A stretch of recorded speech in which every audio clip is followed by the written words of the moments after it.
Welcome back, everybody.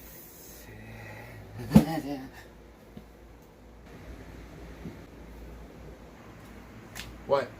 What do you want, Brandon? Can't you see we're in the middle of a match? Don't you notice anything a little different here? No? Alright.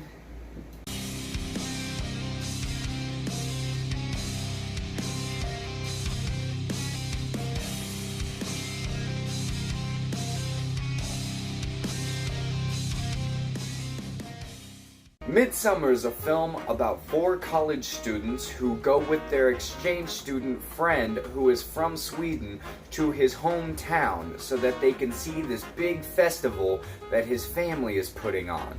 It's all fun and games at first until they realize that everything is going out of control due to the fact that this family is not everything that they seem. Now, I wanted to see this movie anyway, but my girlfriend actually called me and told me that it deeply disturbed her, and at one point she actually wanted to leave and walk out of the theater. And that just made me want to see it even more. But I knew that our levels of easy to disturb are very different, so I wasn't really quite sure how it would affect me personally. This movie, though, is definitely pretty unsettling. The whole time I just felt really uncomfortable and unnerved, which I know is what they were going for, so they definitely did a good job with that. The writer and director, Aster, I'm pretty sure I'm pronouncing that correctly, he's the same guy that made Hereditary, which I thought was also a very deeply unsettling horror film. And I now am a full-blown fan of this guy because both of his films now that I have seen, Hereditary and now this, I've liked a whole lot. The 2 main college students that we focus on are Danny and her boyfriend Christian, and their relationship seems to really be on the rocks despite the fact that they've been together for a long time, and they really push it that Christian is just this horrible person, especially to Danny. Like, I honestly feel like they went a little too far with making you hate him, because after only a couple of times of him being an absolute ass, I was like, okay, we're not supposed to like this guy. But it just goes on through the whole movie, and I feel like they could have pulled back on that just a hair. They both give fantastic performances though, especially the actress who plays Danny. She's like freaking out through the entire film, and there are several scenes where she just has complete mental breakdowns.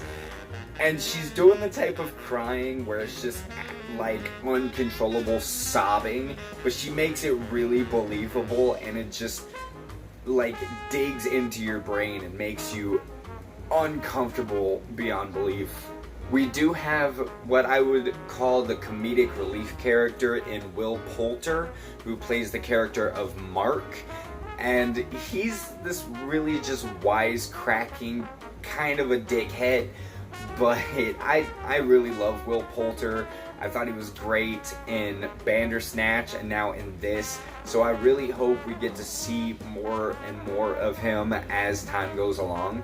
Then their friend Josh, who he's like the very academic one. He is there doing research for his thesis, and there's not a whole lot to him except for the fact that he just wants to know everything about everything.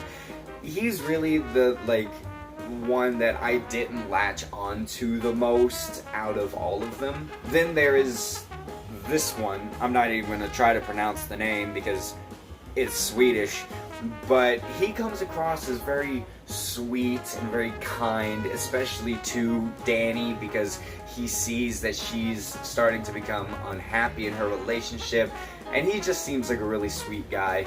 And all of these characters work together really well, especially once everything starts hitting the fan, because once it hits hard and it gets weird. There are several parts where it's like the whole picture isn't like wavy, but like in the background it looks like everything is moving in very unnatural ways, and in the foreground like flowers will just open and close, and it's really weird and trippy, and it was such a cool effect that like I would just be looking around, I'm like, oh, that's moving, oh, that's so weird, I don't like it. I mean, I did like it, but you know what I mean. This whole film actually looks really incredible. The cinematography, some of the shots that they did and like held on were just so, they just looked so great. And the colors, once they get to Sweden, everything is so bright and vibrant and rich and colorful. It was almost blinding how bright and colorful everything was, but it just made everything that they're around look like it is this safe haven, even though you can feel in the back of your mind that it is not that. Now, one thing about this movie that might not connect with everyone is the fact that it is really slow. If you're the kind of person that needs something to be constantly happening, then this is not gonna be the type of movie for you.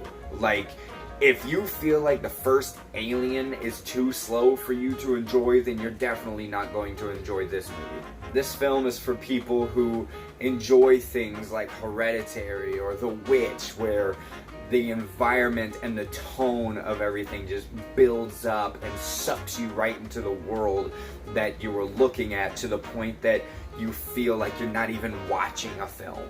Really, the only issues I would have with it is, like I said, pushing so hard that Christian only cares about himself and is super selfish. They like pushed it a little too hard, to the point that it became kind of unbelievable that he would be this self-centered and this selfish. I feel like they could have like toned back on that a little bit. And also, early on in the film, there is this tragedy that happens that, for the most part, the effect of it does stay with Danny, but I feel like it could have been any type of tragedy. But the fact that they went the route with it that they did, that they chose this specific and this dramatic of an event to happen, seemed like they did it just for the sake of the fact that it was this big dramatic event. That was my long-winded way of saying that what happens at the very beginning of the movie, in and of itself, was kind of pointless. Overall, though, the look of the film, the tone of the film, the acting and performances, which again were phenomenal. Almost everything about this movie was just really great, and I had a really uncomfortable but really good time watching it. So I will say that Midsommar gets an A. Have you seen Midsommar yet? If you have, let me know down in the comments what you thought about it. Go ahead and check out my social media. The links to all of that will be down in the description. And don't forget to hit the like and the subscribe so that I can see you guys next time.